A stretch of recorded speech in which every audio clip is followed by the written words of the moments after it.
Ayan guys, sa mga hindi nakakaalam, sa mga favorite ko, isa ito sa pinaka-favorite ko. At this reminds me of my childhood era. Ano to? It's a chicharon. Chicharon na merong arnival. I think so. This is an arnival na chicharon. I don't know how they call it, but it has sweets. A chicharon with an arnival. See? Sweet cropek. So, okay. This is my favorite.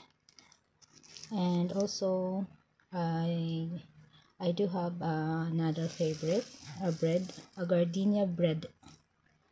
But for now, I am showing to you that this is my favorite, a cropek that has sweetened something. So, okay.